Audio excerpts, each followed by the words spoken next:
Hey everybody, I'm Yvonne Williams with Back to Earth Creations, and in this video I want to talk to you guys about using scrap leather. I say it like that because it's like, I kind of feel like there's no such thing. I call it first use, which is, first use, second use, third use, and then scrap. And first use is usually I have a fresh side of leather. Can you actually grab me one of those sides down off of that? I'm going to show people like what I mean by like a side of leather.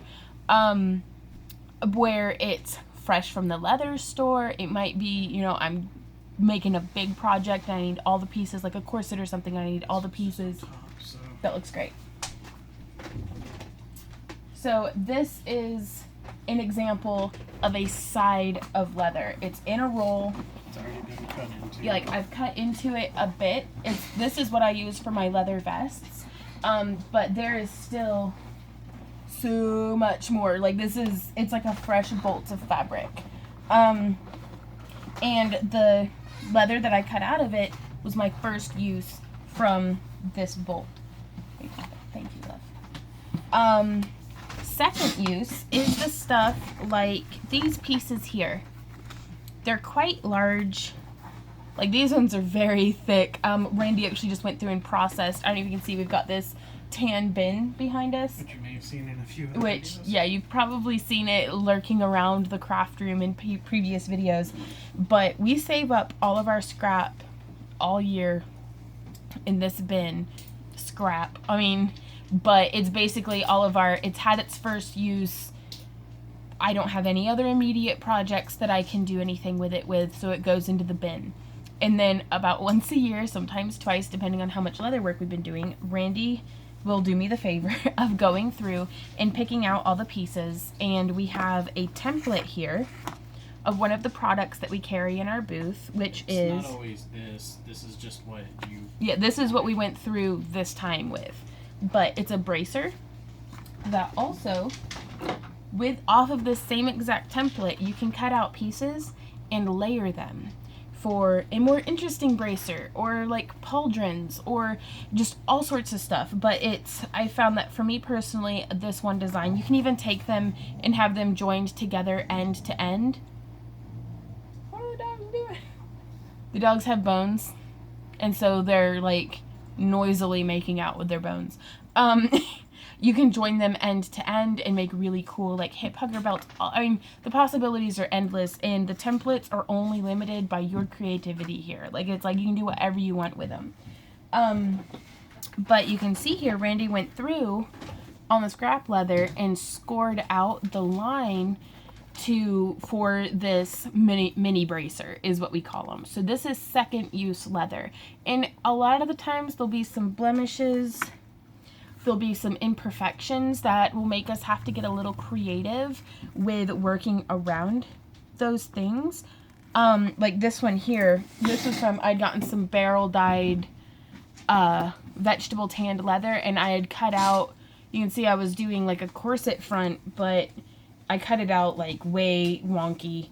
Like you can see the line there on that one. I messed up more than what I felt like was recoverable. So before going any further, I just put it into the bin. I was like, we will readdress this later. And so this one has a little line going across it. So I was thinking, I'll just go through and make it a striped bracer or something, or like, work around that line a little bit, like some tooling might cover it up or something. But, And then sometimes off the belly. Thank you for finding that. And then this is an example of the part of the side that's like the belly. Will often have these interesting wrinkles and stuff. That doesn't work for a corset because I don't want something so stretchy, but for like just a decorative bracer, let's see if we can't, like that might look pretty cool. Like we could do that up to make it look all battle damagey, or, just somebody might like that look, and so instead of throwing it away, we have this. And you can see Randy has been very busy today. We have a whole stack of leather that is second use leather, so technically from the scrap bin. Lots and lots. Some of them, I mean, this one's just about perfect so I'll be able to really do some artistic tooling on that. Some, again, just about blemish free. Usually the hardest part is finding two pieces that match perfectly. So, but, so yeah, that's an example of second use leather. And then we get into third use. And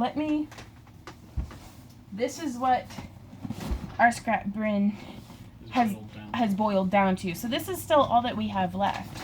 And what I mean by third use leather, stuff like this one was just so big that it's like I'm going to be able to get at least another bracer, maybe not a full sized of what we usually carry, but I could make a custom template sized around and be able to make something out of this. So it's still technically second use. So back in the second use bin. But ones like this one, that is kind of just a little too small to make like a piece of armor or something out of. But we also carry in our store's product lines eye patches. It's like perfect, you guys. I could cut like a diamond or something out of it and rivet it as an applique onto something else. One of my favorite things to do that I'm actually going to be having a future video coming out is I take cabochons and I would cut out like an oval or a circle depending on the shape of the cabochon out of this leather, and then find another piece similar to it and cut out the same shape and with an inlay cut out so the cabochon can show through, and then I do stitching around the edging to make either a necklace or again something that can be appliqued or overlain onto something else.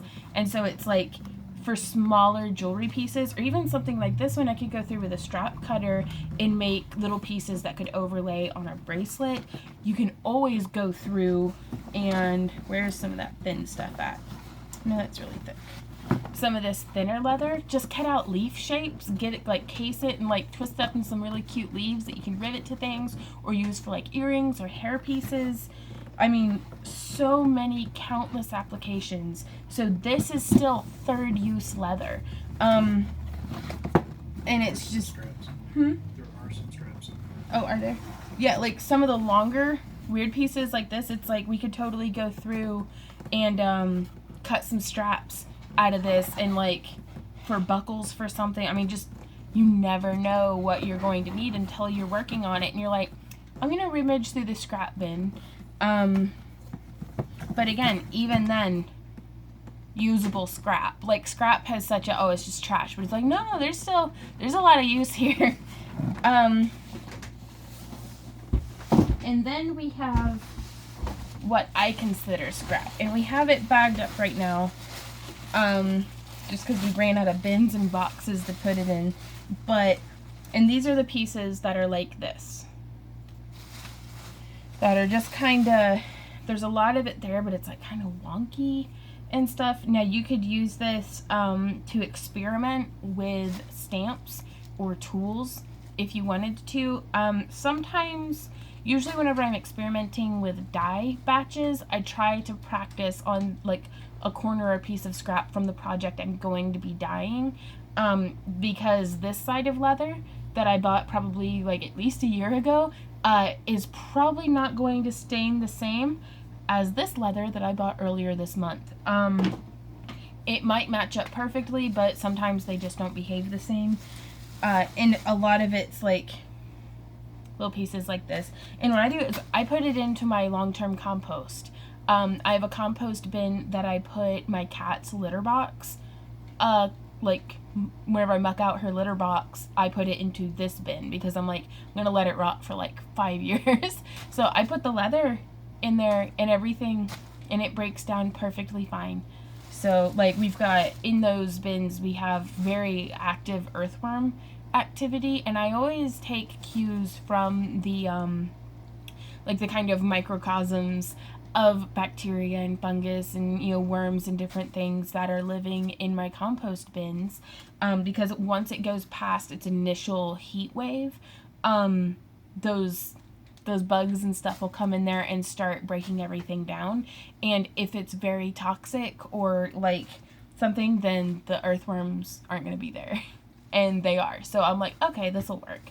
But yeah, so that's how and also all the hole punches like the little, whenever I'm using a punch or rounding one of my edges, or just all the itty bitty little scrap leather that goes right into the bag or bin, and that gets composted as well. So it's, in turn, gets to turn around and feed my flower beds. So, because again, vegetable tanning is actually done, like there's not a whole lot of tanneries that do it here in the US that I'm aware of, because the laws about, like, for the EPA and stuff are so strict that a lot of the times it's done like in Mexico or overseas. So I don't want to like risk contaminating my harvestable vegetables.